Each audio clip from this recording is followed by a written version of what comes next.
Hello everyone, this is Stella Wembley. This is a live streaming. How are you?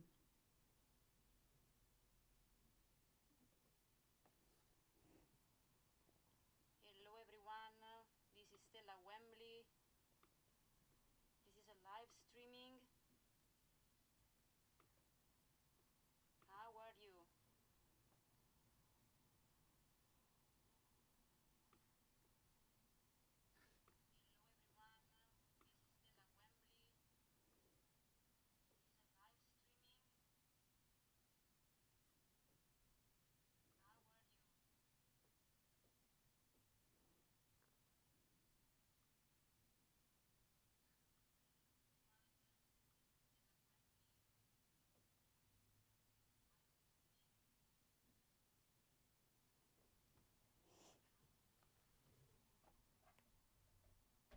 Let's see if in this way I can get rid of the interferences.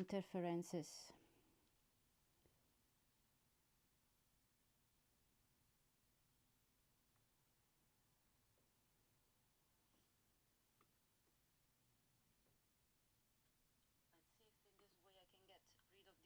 this way I can get rid of the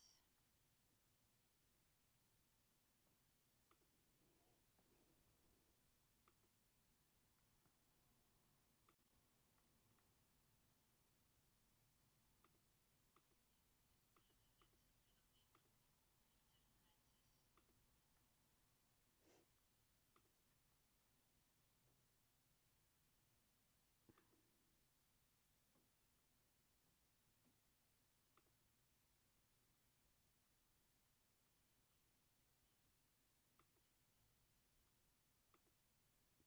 Okay.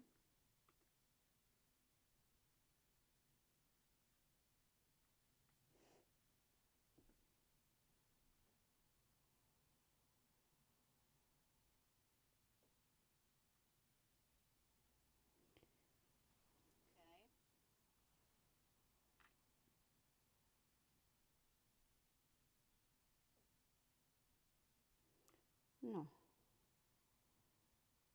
I can still hear interferences, unfortunately. Which is weird. Let me see.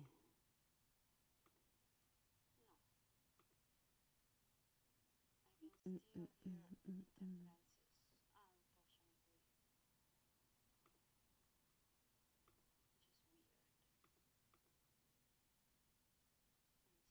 I can still hear interferences, unfortunately. Which is weird. Let me see.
Okay. Let's see. I'm sure that you can hear me. It's just a problem on my hand, guys.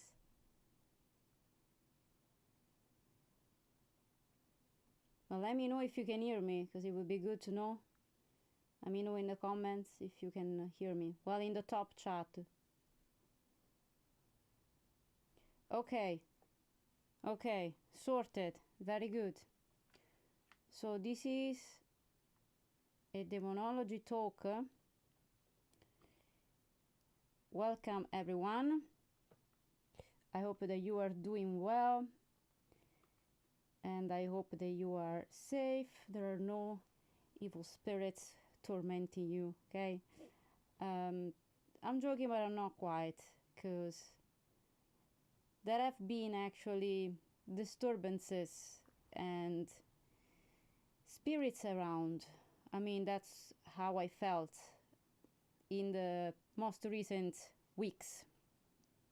So this video, this live streaming, is an exploration of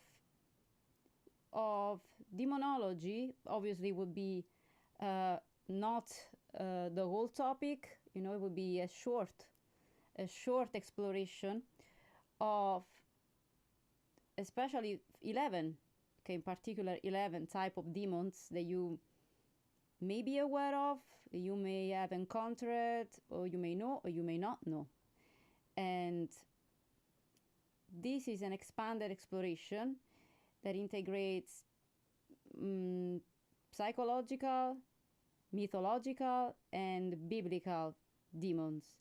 And also I will talk about the abstract concept of demons. So not just the physical entity, okay, but the abstract concept that is related to that particular demonic entity.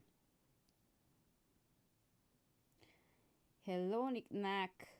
I'm very good, thank you for asking. How are you?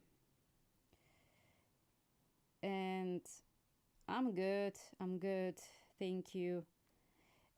And so we are going to talk about these 11 figures. So I've done some research, okay, and there are lots of demons, like hundreds of them, okay. There is actually even a dictionary of demons that I was about to purchase, then I didn't do it. But if you guys would like to know more about the subject, I may actually purchase the book, okay. I may actually do that. And I think that was about £20, so it wasn't expensive at all. But obviously, if you want to make a donation, you can do that. There is a thanks button. This is a monetized channel, so if you feel like you want to donate to the channel, you can do that on the chat, or you can even join the channel as a member. Having said that, yeah, I may buy that, so I can, if you are interested in the topic, I can explore that a little bit further, going into the details with you, explain to you each demon, maybe not hundreds of them, but perhaps the more important ones, okay. So the first one that I want to talk about is the demon of misfortune. And this is more like a concept, more an abstract concept to me, because bad luck has kind of always been present in my life. And sometimes I thought, oh, this is bad luck. But other times I was like, no, this is actually people sending me negative energies. This is actually someone doing dark spells against me. And even when I wasn't aware that dark magic and curses and hexes existed, even when I wasn't aware of all of this, I could still tell something is not right. I mean, all of these things happening to me, well, it can be, as I said, misfortune, bad luck. It could be dark magic, but it can also be karma. So, and it can also be related to something that you have done in the past lives. I do believe we have previous lives when we have things that we have done and we have to clear this bad karma. So maybe we go through certain experiences over and over again until we learn, okay. So the demon of misfortune, going back to the main concept, if you don't think that you have bad karma, and if you don't think you are paying your karma, good or bad, it could be an influence around you, a negative influence that can bring bad luck, hardships, conflict, unpredictable, very catastrophic events that happen, and is chaos, is uncontrollable, and sometimes it's fate. Okay, sometimes we cannot stop it. And this misfortune, okay, this concept of misfortune can be related, can be connected to a biblical figure that is Satan. And obviously Satan is very well known as a being of temptation, but also misfortune. So it could be related to that. It could be also connected to a figure called Loki, who is an entity, a trickster that causes chaos, and he's from the Norse mythology. And in Norse mythology, Loki was a shapeshifter and an entity that is able to transform and become something else, okay, always something new. So you wouldn't be able to tell the difference, you wouldn't be able to recognize this entity because it was taking always different forms. So Loki is also another entity associated with misfortune. And also this Loki was both parents were giants, so it was also described as a giant. Is a very also another thing that you may find interesting. And another entity that you might know, I wasn't aware of this one, and is from the Buddhist tradition, and is called Mara, and is the spirit of temptation and misfortune. And finally, I wanted to share with you something that might be useful, okay? Going back to the Norse tradition, there are runes that are very popular, that have been used for predict the future. So like cartomancy, there are runes that can be cast, and once you cast them, you are able to tell what's going on in your present or near future. But also some runes can be used for protection, and there is one in particular that you can use to protect yourself from evil.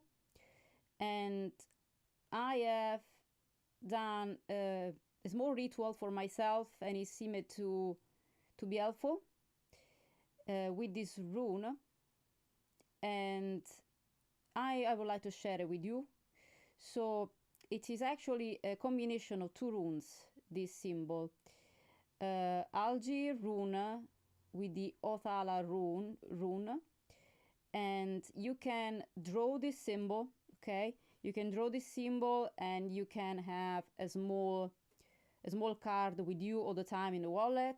You can wear it as a necklace, but obviously you need to make sure that it doesn't get wet. Or you can, maybe it's better if you do both things. You can draw the symbol on yourself, as I have done, like this. So this symbol is very, very useful for protection. I have it also on my phone here. So this is the symbol. Hope that you can see it well without the reflection. But obviously, if you are interested, you can comment, and if you give me your email in the comments, I can send you this symbol. I can draw it for you, I can scan it, whatever. If you are interested, obviously you need to leave your email in the comment section, because otherwise I wouldn't know how to contact you, okay? So this is a very helpful protection ritual that you can do. It's very easy. As I said, I can write it down for you. There is no cost. Don't worry, I'm not gonna charge you for that. Then second demon that I want to talk about is the vampire demon, okay, that is sucking your energy. So these are called vampires, okay, we call them vampires, and these are entities that are capable of draining us and sucking all our energy, and we may feel depleted, we may feel that we don't have any force, any energy, any motivation, or even feel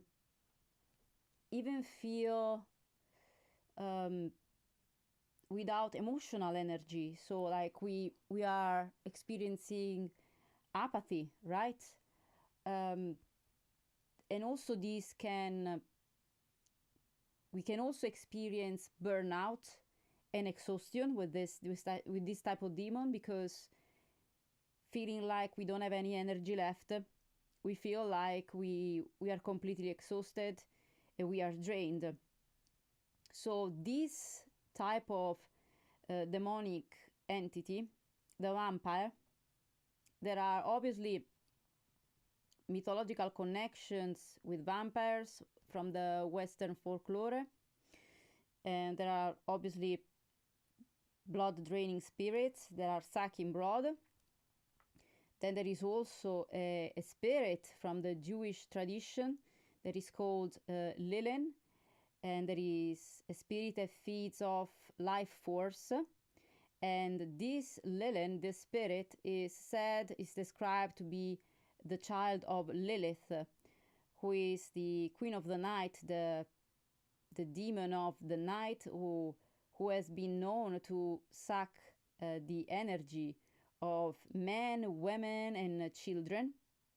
Then also we have, as a force that can drain you of your energy, Satan, and is another spirit, is another entity, being a deceiver, an accuser. It can drain you of your energy. And another very important entity that is that appears in the Bible, so it's a biblical demon, it's a biblical entity, is the Leviathan spirit. And Leviathan spirit that appears in the Bible in Job 41 is symbolizing chaos, and sometimes it's said also to be connected with the metaphorically speaking, with draining the energy of their victim, of the human beings. So these are the type of vampires. So I think that when you feel like you are depleted and you are too tired, you don't know exactly why, and we call them energy vampires. This is the type of energy that it can drain you, and you can feel completely drained and depleted of your energy. And demon number 3 is the demon of depression, of lack motivation, and it's a very common demon. I bet many of us have this negative influence. So obviously, as an abstract concept, the demon of depression is an entity, a force that causes apathy, that causes a sense of hopelessness, a disconnection from reality, even a disconnection from life and from your own purpose. And this demon of lacking motivation can be extremely dangerous, okay, for our mind, for our spirit. And there are obviously connections with biblical demons, and there is one connection as well with an entity in Christianity that is called Asidia, And I found out this Asidia is an entity that when is present, when is hunting the victim, and in some cases can even, you know, possess the victim anyways. The victim, the person, may experience a complete loss of joy, so there is no enjoyment of life. And this entity was feared by the monks, especially by monks, and that's why it's called noonday demon, because it's an entity that is said that this entity starts to appear, start to increase its power after noon, so at noon. And it was actually the time when the monks were starting all of their duties in the monastery. And so this entity, Asidia, was feared, and especially by the monks.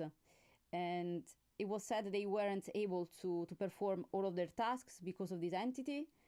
And also there is, as a biblical spirit in the Bible, the spirit of despair. So as a more like a concept, the spirit of despair that torments human beings. And this is in Isaiah 61:3, and is another biblical entity associated with hopelessness. Then number 4 is the demon of jealousy, and this demon can be very, very it can bring a lot of destruction in our lives, because it's a demon that literally, from my experience, from what I've seen, it can affect and infect many human beings, and these human beings starts to behave. It's like when we see gangs, right? When we see gangs, we see people together starting to be violent, and, you know, towards certain individuals.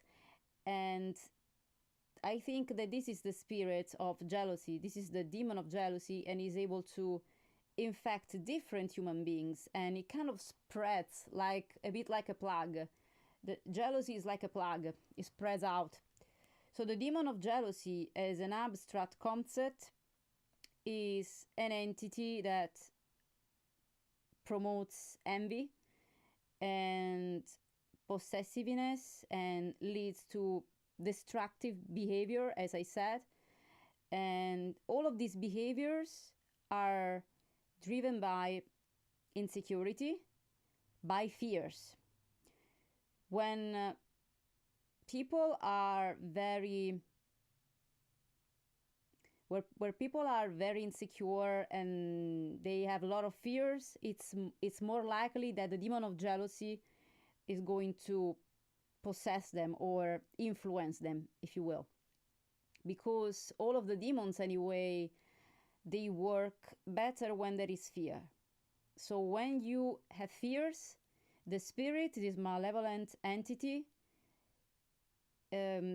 it can trick you, and it can influence you much easier. Okay, so how do we prevent this to happen? How do we protect ourselves? Well, we need to know our fears, and we need to master our fears, not to deny them, not to repress them. Okay, it's human to have fears. Understand your fear, understand from where it's coming from, so you can protect yourself from these influences. So having said that, this demon of jealousy has multiple connections, multiple biblical connections.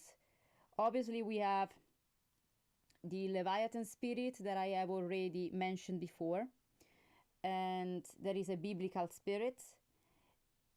that obviously is a spirit that can bring envy, that can bring also conflict and negativity, okay, especially in your relationships, okay.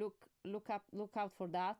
Watch for this signs. If you see there is a lot of conflict, a lot of negativity in your relationships, probably there is this type of entity.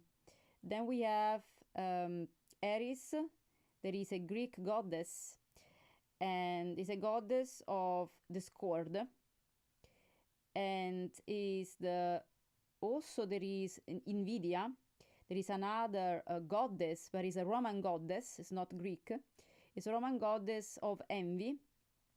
And obviously we have a figure, biblical figure of the serpent in the Genesis, and that is tempting us with envy. And also we have obviously Satan, and that is inciting envy. Definitely, you know, Satan is associated with the spirit of jealousy. Then number five, the demon of procrastination, and I've talked about this demon other times. It is it's a very difficult one, because it's it feeds off people, it feeds off your energy, okay. So sometimes when you have the spirit of procrastination attacking you, is because you already have some other spirits that are attacking you, meaning that there is never just procrastination. The procrastination is a result, is a consequence. There is another issue, okay. The real issue generates the procrastination. So the demon of procrastination is a force that is an entity, a force that causes delay, avoidance of something that we know is really important, but we keep avoiding that. Then it causes indecision, so you may not know anymore what you want, and you may feel confused, you may feel lost, and you're not productive anymore. In mythology, and as a biblical connection, we have Acedia in the Christian tradition, which is a spirit of avoidance and spirit of sloth. Obviously, we have Satan, again, an entity that obviously it drives us almost insane with the obsession and the constant desire for perfection, and without following the flow. So is the opposite of being in the flow, and this leads to anxiety and almost paralysis. Then we have another demon, which is Belphegor. Belphegor is an entity that seduces people by proposing them incredible riches, and telling humans that they will be rich, they will be wealthy, but obviously is a trick, it's a lie. And some say that is the demon of sloth, others say it's the demon of gluttony. So there are obviously different opinions regarding this, but in my opinion, Belphegor can be associated with the demon of the spirit of procrastination, because obviously it leads us, it influences us to delay, to avoid, and it confuses as well. It confuses by promising riches and wealth, and and obviously it's something that it never happens. So you tend to do something and you're obsessed with something, hoping that if you do it just a little bit better, then with a little bit better, it will be, you know, perfect, and then you will get all of these riches, all of this wealth, but it's all a lie. And also there is the loss of the creation and just the spontaneity of creating something just for the beauty of creating something. And also we have the symbols of fate. So the fates are also associated with the sense of futility that leads to procrastination. So the three fates, there were three sisters. Then we have as well, I said Asidia, yes. So these are the three spirits, the spirits that are connected with procrastination. My advice to you, because I suffered this time. It's not a disease, but let's just say that I experienced procrastination many times, and I still deal with that because I also deal with the demon of perfectionism, okay, which is the one that it comes after this one. So they are linked, okay, there is a connection. My advice to you, I know that it's hard, but try to focus on the big picture. And even when you are obsessed with something, which is not always bad, okay, being obsessed with something, especially if it's something that you really care about. Sometimes obsession can be good, okay, but don't think that your worth is linked to that, meaning that if the result is not exactly what you pictured in your mind, okay, it doesn't mean anything. It doesn't mean that you are not you're worthless. It doesn't mean that what you have to share is not important. It doesn't mean anything. It's just we are human beings. We have our limits. So it's something that you have to come to this conclusion, and you have to accept it, obviously. And doesn't mean that we can't strive for perfectionism. You know, it doesn't mean that we don't have to strive and we don't have to aim for that. It just means that we are aware that we are humans, so we have limits, and so you can still have respect for yourself, and you can still feel worthy even though things haven't worked out exactly as you want them to work out. And I hope that this helps. The next one is the demon of perfection, which is, I think, the worst on the list, at least from my perspective. Okay, maybe because I have such a hard time with that.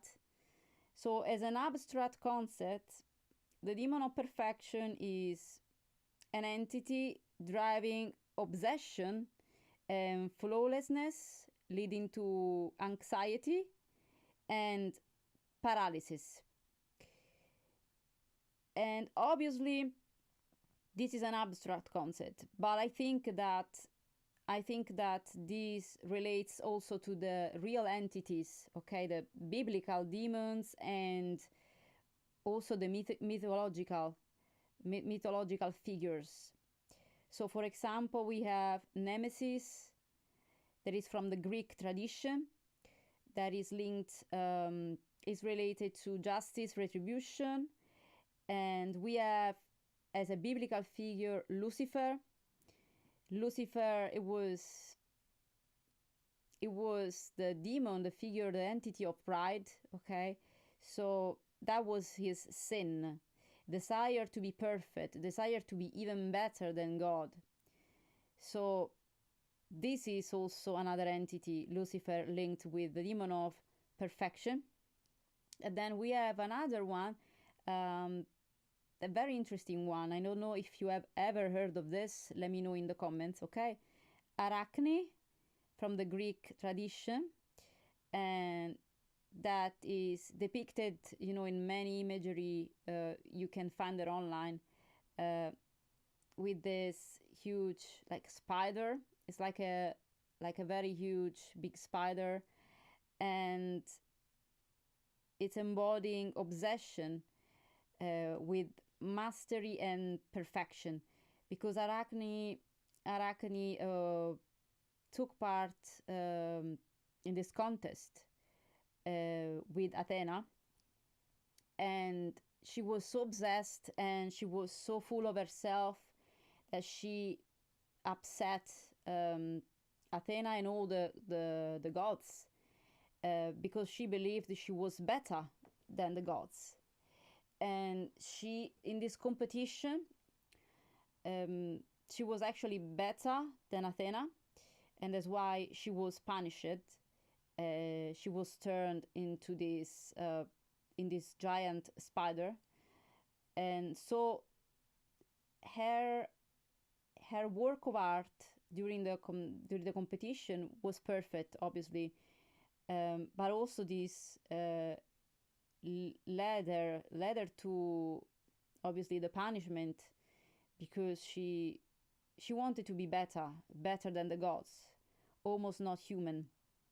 So this is the demon of perfection. How do we deal with that? I don't know, honestly. I don't know. It's hard. I think we sometimes we can achieve what we have in our mind, not just because of our efforts, but because of something spiritual that happens, and maybe, you know, all the circumstances are favorable, and obviously we need to put some effort in what we do. But I think that other times we can't be perfect, and we need to accept that. And even if it's really hard, it's just something that we need to accept until we are on this earth, until, you know, the day we die. Is going to be like this. But let me know if you have a solution. Okay, that would be brilliant. You know, it would be great to know if there is something that we can do. In my opinion, as I said, perfection is something, I don't know if it can be achieved on earth, honestly. If it can be achieved, it might drive you crazy. You may get, yeah, it may drive you insane, you know. And I don't think we should focus as much on being perfect, rather trying to be the best version of ourselves, really. That's at least my advice, even though I am a perfectionist, but I'm sort of cured, if you will. Anyways, yes, number 7, the demon of addiction. So this spirit is linked with destructive behavior, which it could be self-destructive or destructive behavior like towards others. So it's a force compelling dependency on substances or behaviors, very likely to be totally destructive. When we are addicted to something, someone, or we keep repeating certain types of behaviors, this is the demon of addiction. It's a very tricky one. Again, this is linked to fear, past traumas, even a certain type of personality traits. So some people are more inclined to get addicted, others are less. It really depends on the person. The spirit attacked me for almost all of my youth. I was dealing with the spirit, and I've been an addict for so many years when I was fairly young. And addicted to different things, you know, like alcohol, people, certain types of behaviors, and even the fact that I was a perfectionist, you know, it led me to this. This striving for perfection became an addiction. I couldn't stop it. I couldn't stop myself trying to do things better and better and better, at the point that I wasn't even enjoying them anymore. So this is a very dangerous demon, and if you are dealing with that, my prayers are with you, and I hope that this is helpful.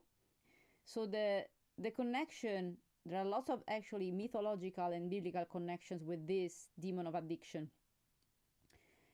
There are false gods and idols in reference to the biblical ones. For example, materialism, substance abuse as a form of spiritual addiction. I was told, I read this online anyways, and also I've seen this on many videos. There are people that use drugs, saying that these drugs are like enable them to connect with spirits, but I don't believe this is true. I believe it's totally false. There might be maybe a few drugs, maybe the shaman use in order to connect with some spirits, but that's a totally different story. When you get addicted to drugs, or you get addicted even to things that are materials, like if you cannot help yourself, you know, when you go out and you need to buy things because it makes you feel better, that's the demon of addiction. You should feel good, you should be happy even without doing that, you know, and your source of happiness shouldn't come from that. It shouldn't be like that. So that's another, you know, demon of addiction. Yeah, they call them shopaholic. Are you a shopaholic? Because if you are, let me know in the comment section. I used to be, and now I'm not anymore. I just buy what I need. Books, for example, I buy books, but I don't buy useless things. So, there is obviously the demon of lust in this category, you know, demon of addiction is Asmodeus.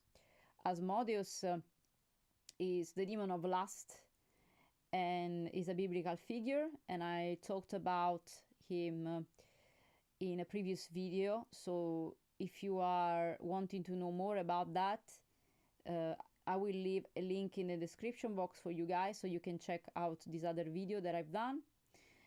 And also there is Satan again, that obviously he offers us pleasure, and also it's leading us to bondage, to feeling stuck, to feeling like we are in a cage, right? We cannot function without determinate things, or we cannot exist even without certain people around us.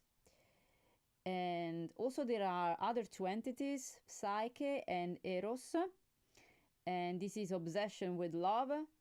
So being obsessed with love or sex.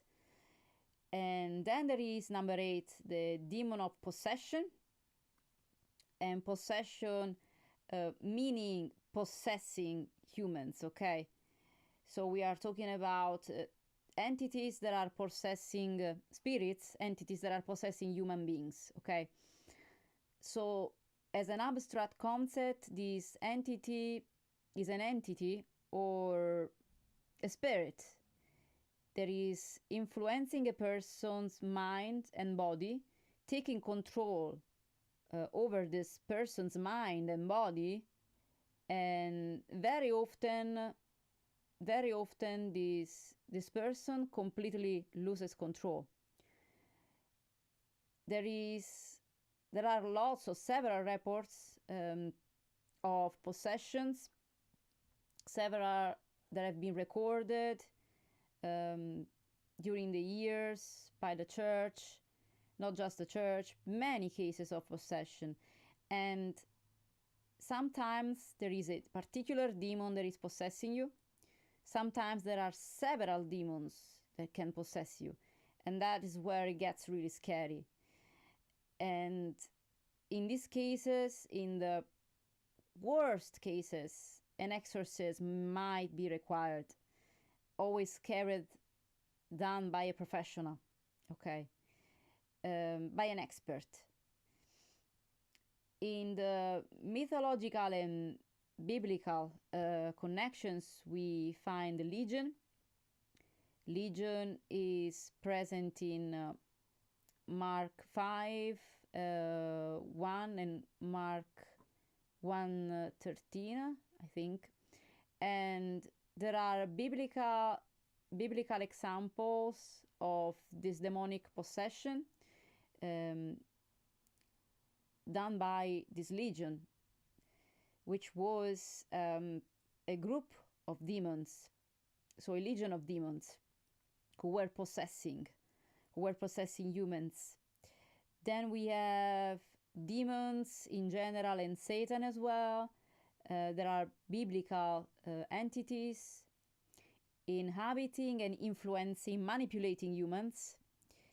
And also there is another entity called Pazazu. Let me know if you have ever heard of this entity, because it's the first time. Pazazu is a Mesopotamian demon associated with possessions and storms. And there are many entities, really, many entities that can possess a demon. Many entities that can possess a human being, sorry. And these entities, usually when we have such a bad case of possession, it's very important to know all the names. You need to know all the names of the entities to be able to remove them from the subject. My advice to you, if you feel like you are possessed, or you think that someone else close to you is possessed, or there are, cases of very bad influence where you think someone close to you is demonic, always perform a ritual protection for your house, for yourself. As I said in the beginning, draw a rune of protection, as I showed you before, that I have on my arm here. Show you again, in case you are just tuning in. And this is very important for your protection. Then, number 9, we have the demon of sex. The demon of sex. It's an abstract concept. The demon of sex is an entity influencing sexual desire. It can create obsession or excess, and it can lead to moral or personal conflict, and in the worst cases it can even lead to death. So the demon of sex is a very powerful one. We have Asmodeus, that is the demon of lust. We have Lilith, there is the queen of the night, the demon that has tormented many women and men and seducing them, especially during the night. That's why she was called the demon, the queen of the night. And we have mythological and biblical connections. We have lust, Greek or Roman, that is personified as gods like Eros or Cupid. And again, we have lust as a biblical concept. We have Jesus warning against it in Matthew 5:28. So again, we have Asmodeus, the demon of lust, as I said, and we have demonic temptation. some Christian traditions see lust as a demonic influence or temptation. Finally, we have other two demons, the last ones. So number 10, we have the demon of gluttony, which is when you are eating too much, or you are eating poorly, or you are not eating at all. And is another entity that it leads us to overeating or eating not enough. So it can cause overindulgence or deprivation. It causes imbalance and suffering. And you need to know that when we are eating, we are nourishing our body, but not just our body, we are nourishing our soul. So there is a balance when we eat. That's why we don't have to eat too much, or we don't have to eat things that are not healthy, okay? So it's very important that we find a balance. So not eating enough or eating too much, both things are wrong. And it causes imbalance in all our body, in our mind, in our spirit. It causes imbalance in our energy as well. So we are not vibrating at the right frequency. And that's when we can also attract even more negativity. There are mythological and biblical connections with this particular demon, okay? There is the Pan, Greek god, that is connected with excess, and there is Gula, there is a Roman god, I believe, and is gluttony personified. And there is also Gula appearing in the biblical as a biblical reference, and is gluttony condemned. And finally, we have the spirit of overindulgence that it's not mentioned in the Bible. It's not explicitly named in the Bible, but is recognized as a deadly sin. So we have all of this. Then we have other two important entities. We have Beelzebub, who is the Lord of Flies, and can be connected to gluttony and pride. And then we have Belphegor, that I mentioned before, that can be also associated with gluttony, and is the demon of sloth.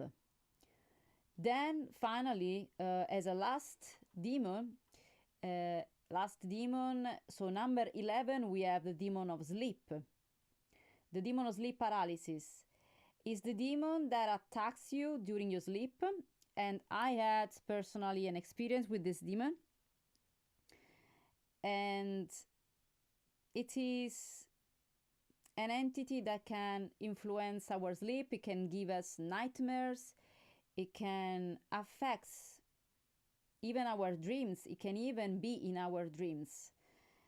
And there are mythological and biblical connections, as in European folklore, it's called night hag or old hag, and it's a spirit sitting on the sleeper's chests. Okay, so you feel this pressure on your chest while you're sleeping.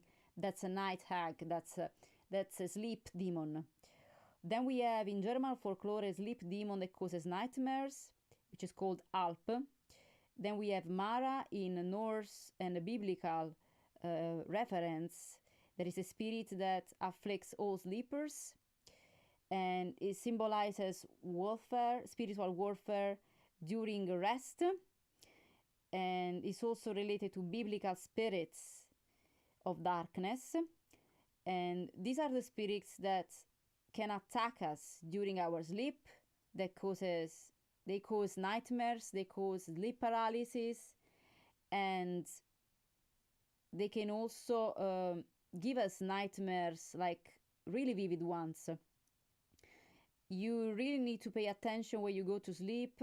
you need to cover your mirrors, and you need to make sure that your room is clean, is cleansed, to and also there are obviously the protection rituals that you can perform to protect yourself, okay, from these all of these demons, especially during your sleep, because it's the time when you are most vulnerable, okay?